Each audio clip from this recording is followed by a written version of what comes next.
Welcome to Power Lunch Live. I'm Rhett Power, your host. It's good to be with you here on Tuesday, the 23rd. The point of the Power Lunch is to have today's thought leaders, best-selling authors, people who are doing amazing work in the world that we can learn from. That's the whole reason why we're here. Today is no exception. Now, we broadcast on LinkedIn, Facebook, YouTube, Twitter, and a couple others. We monitor those feeds during the show. If you have questions, please do ask of our guest. We're here to answer your questions. That's really, really important. So we monitor those feeds during the show. Please do get on there and ask your questions and interact with us live. Now, if you like the program, give it a like or share so that your network benefits from these conversations as well. And today we're going to talk about I don't know about you, but as a small, medium enterprise, I remember paying big dollars for social advertising with little results and trying things like Amazon to limited success.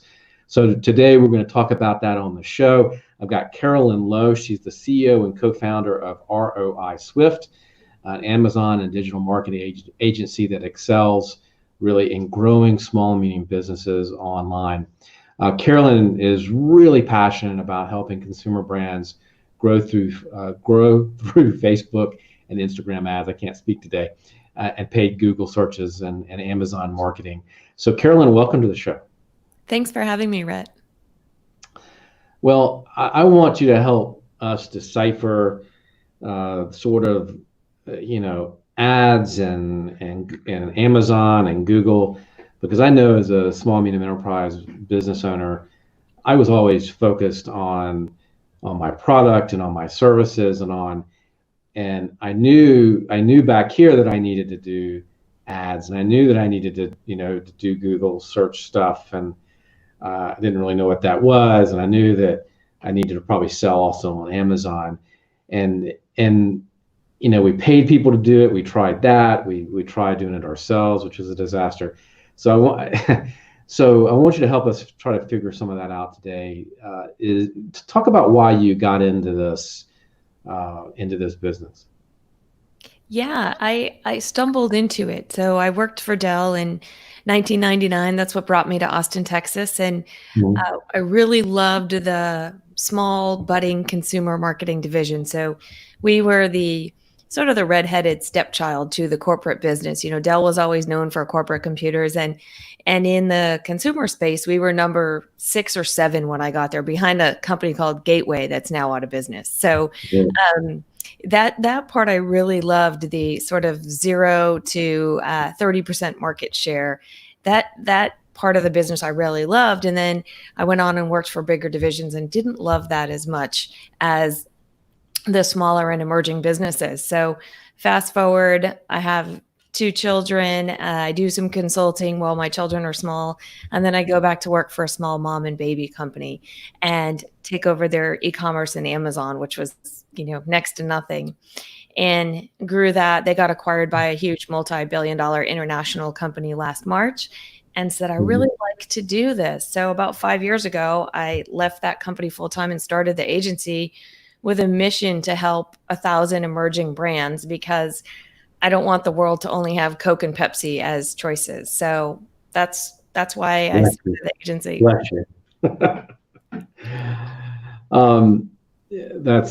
I'm glad somebody's out there helping. What is you founded the company in 2015. What are some of the like selling on Amazon and the Amazon landscape? I mean, how do you win at that, and what should you avoid? Those are great questions that we get asked all the time. So I think the best way to sell on Amazon, a lot of times there are products that don't make sense to sell on Amazon. If your product is below $15 and it's heavy, you're never going to make money. So a lot of times we'll work with businesses and advise them, hey, you're losing money on these products. Why don't we do a multi-pack or just stop selling this? Like, you'll make more money if you stop selling this product. So a lot of times we'll work with them on, hey, there's certain weights that are more advantageous, and we'll work with them on getting their products into Amazon. And so you can get fulfilled by Amazon and Prime and next day. And there's really two ways to win on Amazon, right? Just like any e-commerce business, it's traffic and conversion. So how many people are coming to your page and what percent of those are buying? And I hate to simplify it, but your website, Amazon, any of the third-party marketplaces, that's what it all comes down to, is traffic and conversion. We were talking before we came on about how most small businesses, or a lot of small businesses, their websites, I'm glad you brought this up, aren't really optimized for online, for ads, and for Amazon. Can you talk about that? What did you mean by that? Sure. So one of the things we hate to do in our quest to help our quest is to help 1,000 emerging brands grow profitably. And one of the first things we'll do is we'll audit. And so people will say, I want to run Facebook ads, or I want to run Google ads. And the first thing we'll do is we'll go and we'll look at their Google Analytics, which, for those of you who are in e-commerce day in, day out, that's a free tool from Google, and it tells you everything about your website and where people are coming from and who's buying and all that. And we look at a few key metrics. And so if you're a business owner, or, you're looking at your e-commerce site, there's these three things we really look at pretty heavily. We look at, what is your conversion rate? So what number of people buying divided by number of visitors. And one of the red flags is if it's below 2%. So if we see a company converting below 2%, we say, whoa, hold on, let's go find out what the problem is. Is it your traffic? Is it your website? And so that brings us to the next question, which is page load times. So we're a Google agency partner, and we spent a half day with Google at their Austin office, pre-COVID. And they shared this great statistic, which is, 40% of your traffic is going to leave if your page doesn't load within 4 seconds. So if we start to see people with these 5-6 second page loads, those people are gone, especially on mobile. And then that's the other thing we'll look at, mobile versus desktop traffic. One of our clients has, 90% mobile traffic. And if your page isn't loading in 4 seconds, they're not sticking around. So we sort of look at a few of those key metrics. And then the other one we look at is cart to conversion. So industry standard is 25 to 30% of people who put something in their cart will actually purchase it. If yours is below that, that's when we start to get worried. Oh, did they see a big shipping charge? Was something, is there something wrong with your checkout? So we do a lot of those checks and balances before we tell anybody to spend a dime on advertising. That makes a lot of sense. And I would imagine, thinking back about some of the challenges we had online, that was probably some of our issue, right? And I would imagine that's still an issue for a lot of people's sites, because I think that's one of those things you kind of put a website up and forget about it. A lot of people do anyway, right? It's kind of, you've done it, I don't need to go back to it, it's done. That part of it's fixed. And it's what I've learned is that it's sort of a continual thing, right? Yeah. You've got to continue working on it. It's a continual thing to invest in. So going back to Amazon a little bit, talk about some of those parameters a little bit. You said weights and size and all that stuff. Some things convert better than others. Can you talk about that a little bit in more detail? Yes. So our favorite products, if a brand comes to us and they have products that are $25 to $80 and they weigh less than a pound, we can make them money pretty much all day on those products. Because the way Amazon works is there's 2 fees typically. There's a referral fee, and it used to just be a straight 15%. Amazon would say, okay, you're going to sell a product for $20. We're going to take $3 of that because we brought you 300 million people to the platform and you didn't have to pay to drive all that traffic. They've recently changed it in the past few years to 8 to 17%. So they realized, hey, there's a ton of margin in clothing. We're going to charge them 17% if you have a clothing item. So you go to buy that beautiful shirt you're wearing, you're going to pay 17% as the seller to Amazon just for the listing. And then they also realized that they weren't very competitive in grocery. So they dropped some of those groceries down to as low as 8%. So lower price grocery items, you can only pay an 8% fee. And then the second one is your fulfillment. So do you want to fulfill it yourself and pay and deal with the customer, or would you like Amazon to fulfill it from their fulfillment centers? And if you do, then you just pay an FBA fee, and that's based on the size and the weight. So as you can imagine, microwaves cost a lot more than shirts. Right. Okay. And why is it that you said that heavier items as in that $15 to $20 price range don't do so well? Why is that? Is it the shipping cost? Yeah, so it's the outbound shipping cost. So we have this great chart that we've showed, like if you have a bag of dog food, sometimes your fees are going to be more than 60% of the revenue. If you have a small bottle of, say, vitamins, that's a $30 item, you might only be paying 20 to 23% total as a percent of fees. So once you add it all up, that's where we start to see, big bags of dog food, you're paying 60%. It's hard to be profitable. And then, of course, Rhett, you've got to add in the advertising, because Amazon now has over $4 billion a year in advertising revenue. As they're looking for more streams, they're seeing how much Facebook is making and how much Google is making. And Jeff Bezos is looking for new revenue streams. And that's where you're going to get some of those new revenue streams, is as shipping is increasing and their costs are increasing, what other revenue streams can they go get? So the past few years, Amazon's been focusing very heavily on B2B. When I first started working with them in 2015, they invited the top 250 women out to Seattle for an all day with their leadership team, and went out there, and B2B was just launching, and they only had 400,000 businesses on Amazon Business. And now there's tens of millions. So they're going after Office Depot and Staples and all the traditional office. Why would you buy from Office Depot when Amazon has everything you need and you can get those same discounts? And so Amazon Business, International, and then advertising are three big revenue streams for Amazon these days. What so let's switch gears a little bit and talk about growing your business through paid social.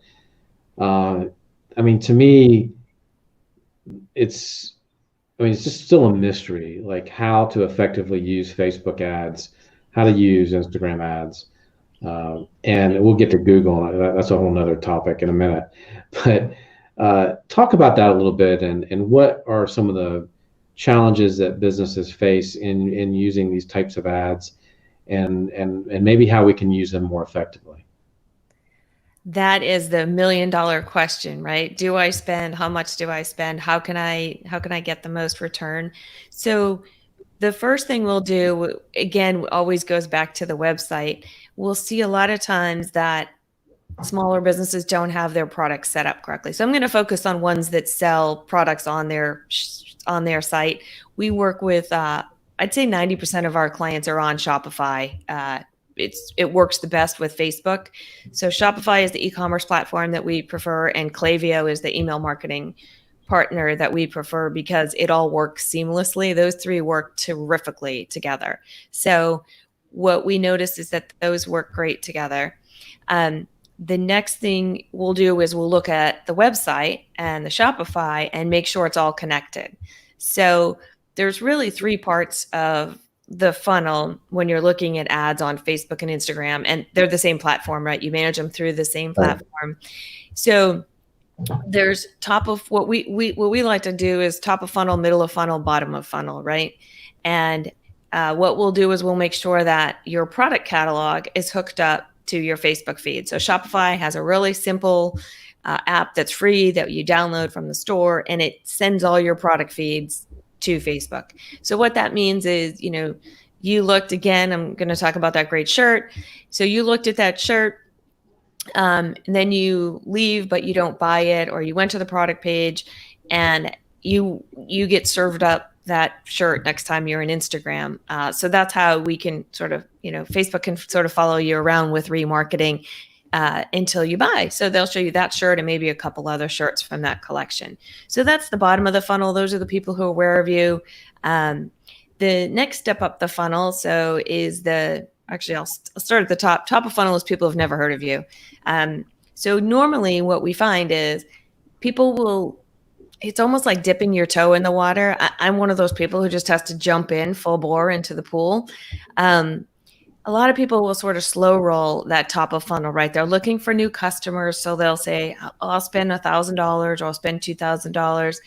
And next thing they know, after 10 months, they've spent $20,000 and they don't have any sales. So what we see is that you have to go a little bit all in.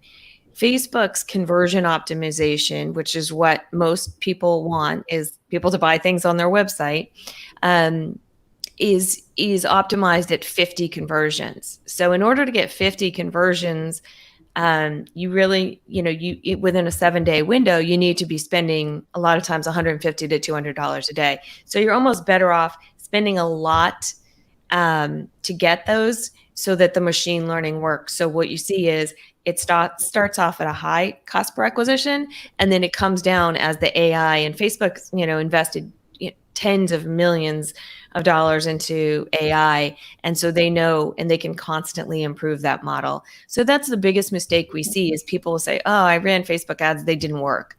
And either they're doing it to the wrong audience or they're not getting enough data to use AI and be statistically significant. So we usually tell folks if they want to work with us, you got to have a minimum like $8,000 to $10,000 a month budget, or else you're just going to slowly burn $2,000 a month and never get to scale. That seems like a lot. Are there? I mean, for a small business, that's a big spend. And what kind of returns do you see from that? I mean, I just out of curiosity, I mean, have you seen companies that's really paid off? Yes. So we see companies. What we target is a minimum of a 2 return on ad spend. So you spend $1, you get $2, right? Most of the folks we work with have 60 to 70% margins. So if you spend $1 and you get $2, you're profitable on the first sale. A lot of our folks that we work with do have repeat customers, whether they're apparel brands or, accessory brands, things like that. And, but if you do ever just want to start small, right?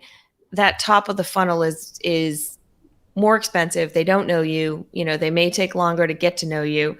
So you could start with, middle of the funnel and bottom of the funnel. And middle is people who have engaged with your content, right? You can create an audience of people who have liked your content, engaged with your content, and just get in front of those people and spend as little as, $20 to $30 a day. So what we see is sometimes people will spend $30 to $50 a day on prospecting, which may or may not be enough. So if you're going to do it, if you do want to dip your toe in the water, start with your warm prospects, folks that have engaged or commented on your posts and your ads. Okay, that makes sense. What so in terms of ads like that, I guess one of the questions I would have is, are there kinds of companies that this works for better than others? Like who should be doing Facebook ads and who shouldn't be? Is there a formula for that? Yes. I think a lot of times B2B is a little bit harder. So we highly recommend, LinkedIn or Google for B2B versus B2C. For B2C, the other ones that are hard to make money are people who have less than a $40 AOV. So we can get close to that too, ROAS. The people it doesn't make sense for, people maybe selling $15 items, where it's really hard to make money.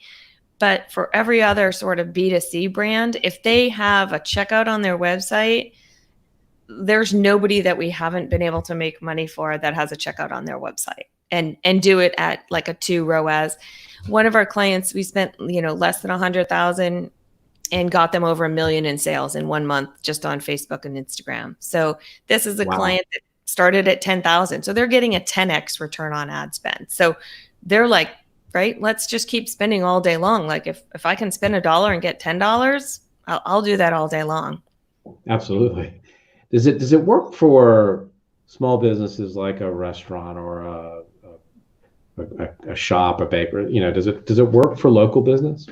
Yeah, it does. That's a great question, Rhett. So we've worked with local restaurants, and what this is one of the great things that people may or may not know about Facebook advertising is you can do day parting. And so you can show certain ads at one part of the day and another ads another part of the day. So for one restaurant between like 7 a.m. and 11 a.m., the ads would be all about come in for lunch, you don't want to cook.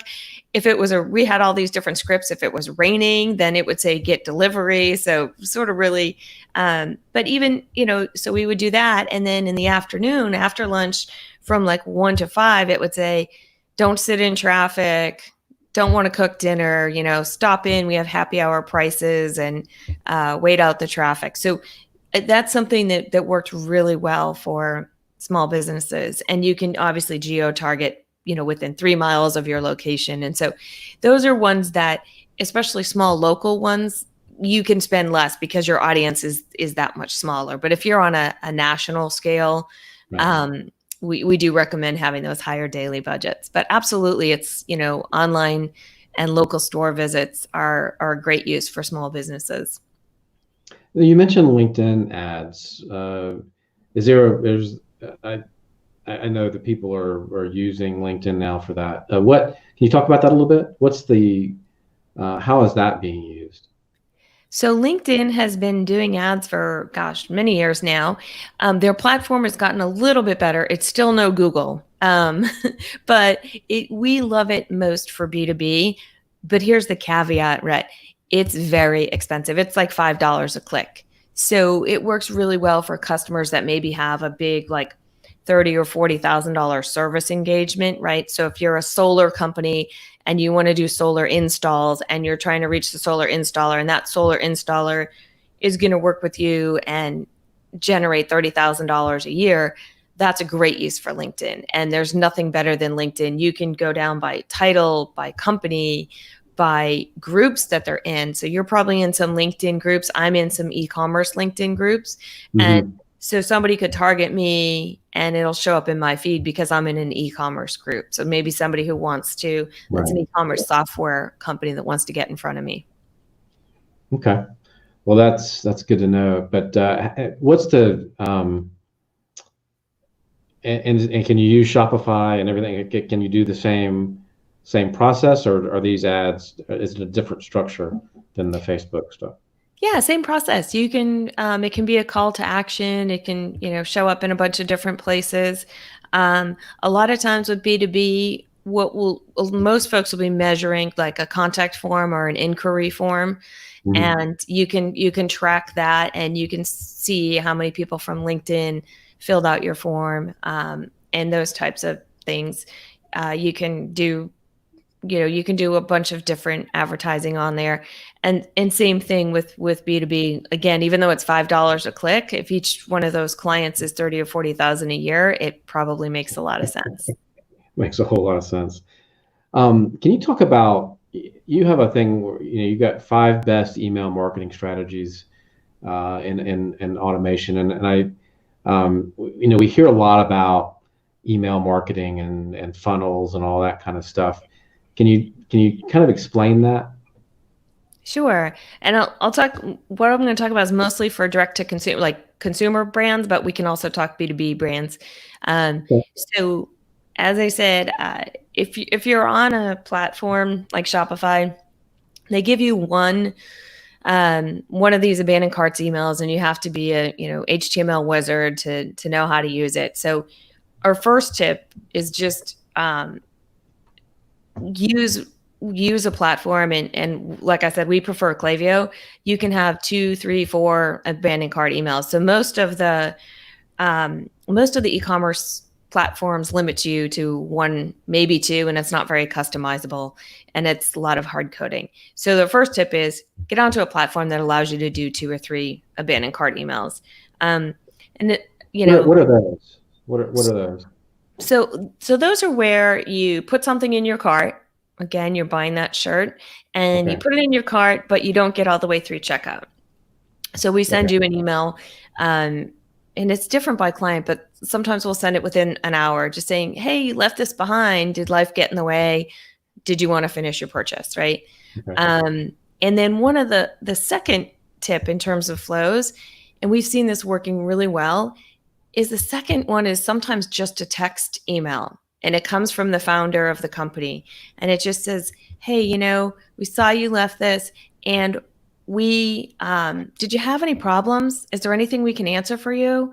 Just hit reply. And in this day of all these no reply emails, you would not believe how many clients, when we run their email, are hitting reply and saying, hey, Lisa, the CEO, hey, Lisa, thanks for reaching out. That really means a lot. I did have a question. I couldn't figure out how to blah, blah, blah. Right. Yeah. And you would be amazed how long that goes. So the first tip is have a good abandoned cart series.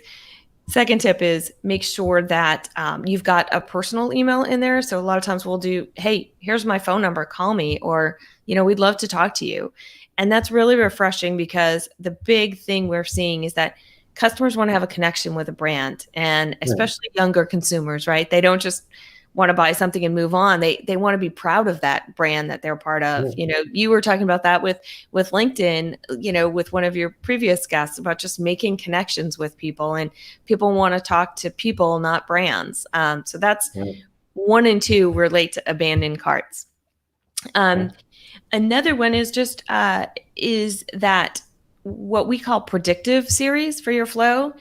So with Klaviyo, one of the things that they have is if you buy shirts every 45 days and you didn't buy a shirt within the 45th day, you can set up an auto email that on day 46, you're going to get an email with all the products that you like to buy, or at least that collection. So I love that data science in email. And we find other platforms can't really do that really well, like MailChimp or Constant Contact. So we really like the data science in Klaviyo. So predictive analytics is my tip for automated workflow. That is truly a set it and forget it.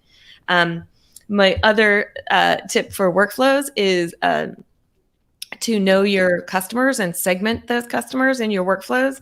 So one of the clients we worked with had stuff for prenatal and stuff for postnatal and stuff for people trying to get pregnant. So you can't just have one welcome series. So what on the sign up, we ask them where they are in their journey, right? So same thing for you, right? If you wanted to segment your businesses by industry or by vertical, or just ask that one extra question on that email sign up form, and then make sure that, when someone says I'm trying to get pregnant, you don't want to show them pictures of, happy mom and baby, because that's so harsh, right? So not cool. Yeah, not cool. So the workflows is make sure that you segment your customers relevantly in those welcome flows, right? If you can.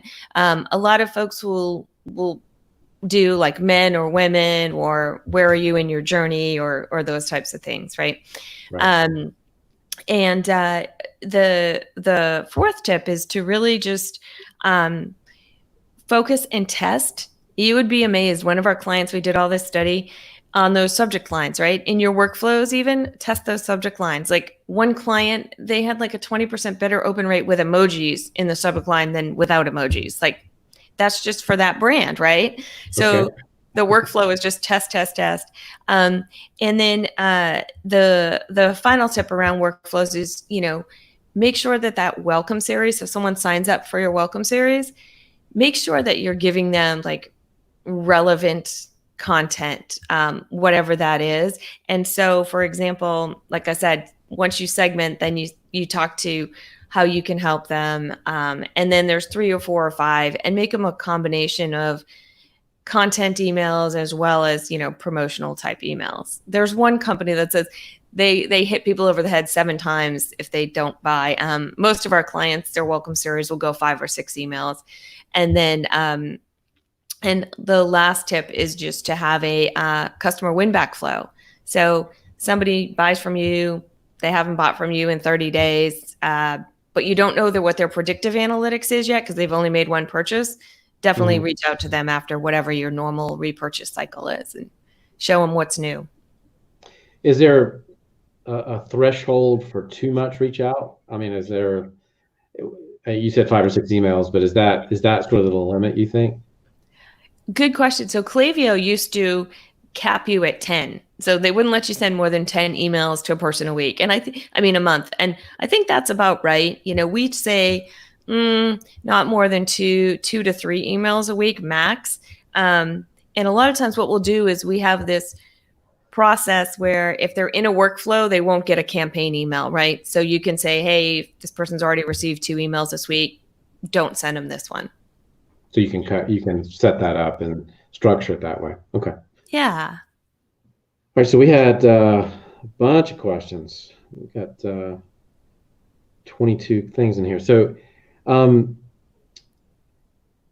Richard asked, I built an Amazon fee spreadsheet that fully includes shipping as well. It was an interesting process. An Amazon fee spreadsheet, I guess. Does that make sense? Yes. Mm-hmm. Good. I hope that worked out, Debbie. Richard, let's see. We've got Alex says, I like the top, middle, and bottom of the funnel. I like that a lot. I'll keep that in mind. Okay, that's what you, and then about A/B testing. Can you talk about A/B testing a little bit? I think you talked about it a little bit there, testing your message. Yeah, so testing your message within email. So there's a couple of different things that we love to test. We love to test subject lines. We love to test content, whether it's like a plain text email or one of those fancy HTML emails with a whole bunch of different products in it. We also will test send times. So you can with Klaviyo, you can test just about anything. We also test who it's from. And this is silly, but if I write a note and if I write an email campaign from Power Lunch Live versus from Rhett Power, you're going to get a way better open rate with an email from Rhett Power. So we use those sparingly, where we put, message from Carolyn Lowe, CEO versus message from ROI Swift. Mm-hmm. That makes sense to me. I mean, that makes a lot of sense. People want that personal. Seems to me that's a smarter way to reach out to people. So what, let's go to Google now. Using Google Ads and to, I guess, to use it for search engine to get higher up in the search. Talk about that, because that's to me, it's complicated. It's kind of way over my head. Well, I will tell you that I am the B team. The people on the team that work with me, my colleagues, are way smarter than me. I learned that early on when I was at Dell, is hire people smarter than you, because then you Absolutely. Have to do less work. Absolutely. So I will tell you, about Google Ads. Depends on the brand. Again, so we do have some B2B on Google and we have B2C. We'll talk first about B2C. And actually, Rhett, that would have been a great question for a poll, just to understand who's on the phone, if they're B2B folks or B2C folks. But so I'm hoping let's if you're on the call, give us an idea if you're B2C or B2B. We'll see what we get. Go ahead. Sorry. Okay. No, that's great. Thank you. I appreciate that, because my goal in spending lunch with you is to just give your listeners one thing that they can take away and that they can use in their business. So I want to make sure it's relevant. So on the B2C side for Google, we find Google Shopping works terrifically for a lot of our brands. And that's where you search on Google and you see the price and a picture and who it's made by. And so that's Google Shopping. And then search is usually the text results below that. There's also display and video and YouTube and all that, but we'll focus on search and shopping, because that's where most folks, if you have limited budget, those are going to be usually some of your best return on ad spend. So search is, as you know, you choose it what to match to. Someone searches on, slate gray shirt, you want to show up, and you buy that search term and you take them to a page. Pretty straightforward.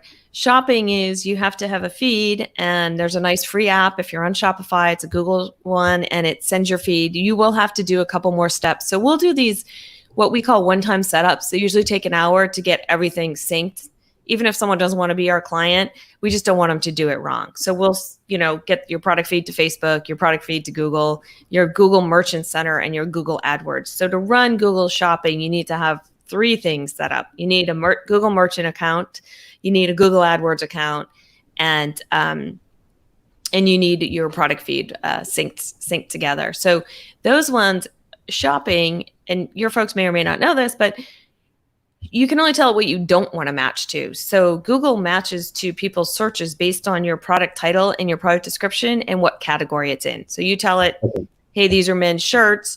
And then if you have a product title that's, Rhett's favorite Thursday outfit, you're never going to match to gray shirt. So really honing in those titles, which is, men's short sleeve, outdoor gray shirt, and maybe even the material. And those will help you match better. So Google, you have to be really, really on top of those negatives, because there was one we were working with for a certain type of like women's test, and it was matching to cat and dog and pet. And we're like, okay, let's go and negative those out, because you didn't say anywhere that this was for women. So you were matching to cat test and dog test and all these other irrelevant terms, right? And that's where I think, to your point, Rhett, people, they don't get it. So next thing you know, you've spent $5,000 on stuff that's totally irrelevant. And that's where the frustration comes, I think, because you don't, this is really specific. And if you don't know all that, you can really, a lot of people that I talk to, small business owners, medium-sized business owners, they're really frustrated with this stuff, because they know that they need to be doing it, but they're not getting those results. And I think it's because of some of these small, really detailed things that are really probably hurting their ability to be successful. Talk about which is sort of a good lead in to where I want to go with this next.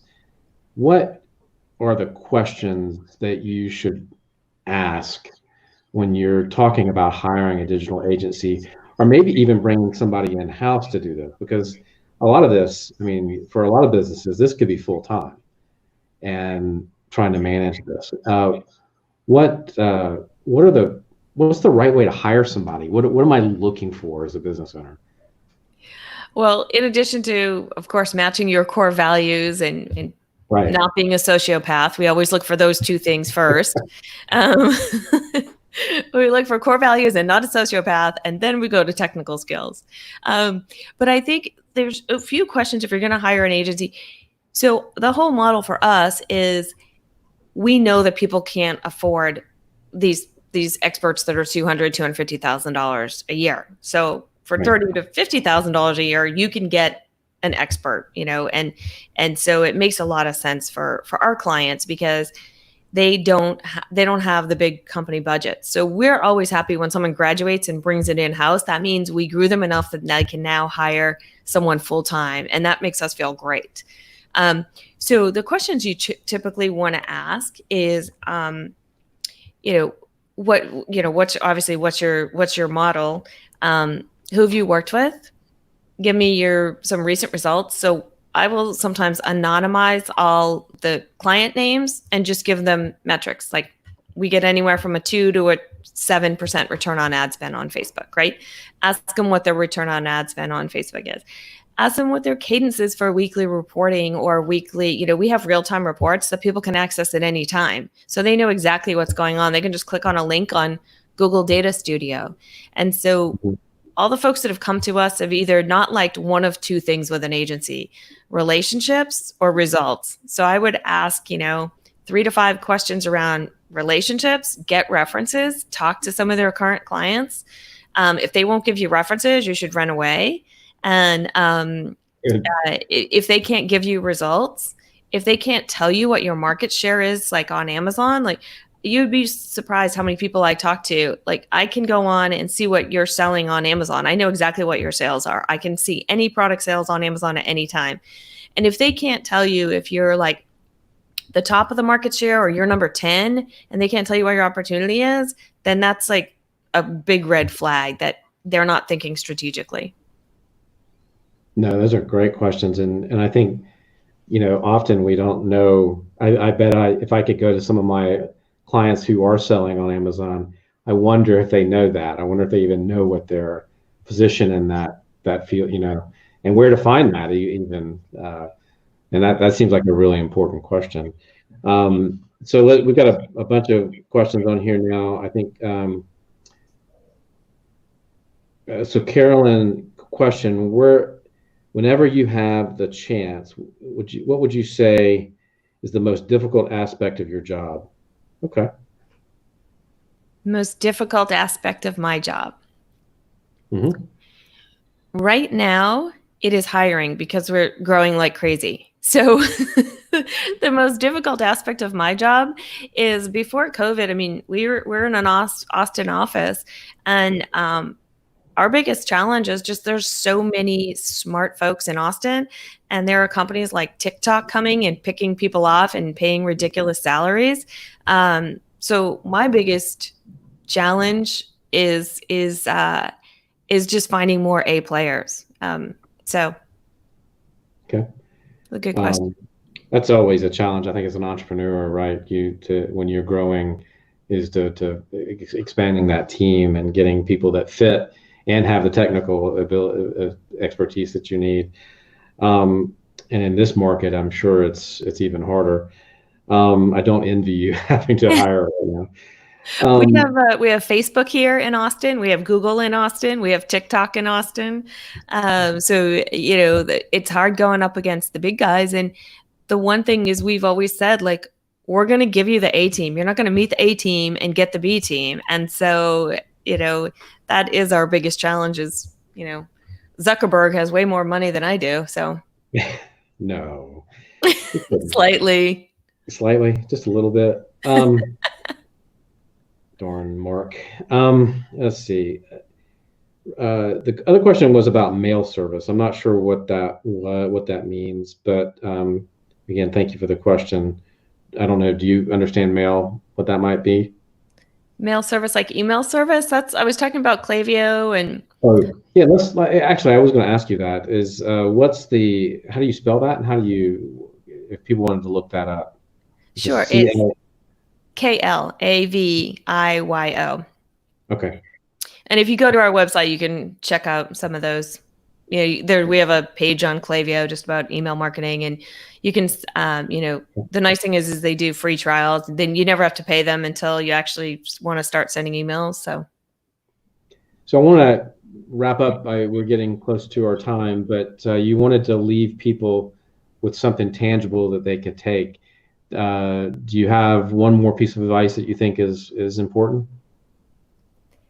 So I think we did talk a little bit about B2B, B2C websites, but I would just say, if you don't know all your metrics, if you don't know your market share on Amazon, if you don't know what your website conversion is, go at least try and figure out all of those things and see how you're doing. And it sounds like this should probably be a blog post or something, right? I should just put down, hey, these are all the metrics that you should know, and go see how you're doing against these, almost like a checklist, right? So I think my one piece of advice would be make your own checklist, and find out those industry averages and see how you're doing against them. Okay. Well, let's make sure we get your site up on the feed after the show, so that people can find you and they can ask you those questions and see if you're a good fit for them. Thank you for spending some time with us here today on Power Lunch Live. It's been a pleasure to have you. Hope you're staying safe and healthy, and continue to do good work. And thank you for all the questions today and all the interaction. Carolyn, thank you very much. Thank you. Have a good day. Oh, and by the way, you can go to powerlunch.live to check out our schedule. We've got a great schedule this week, and we'll see you tomorrow at noon.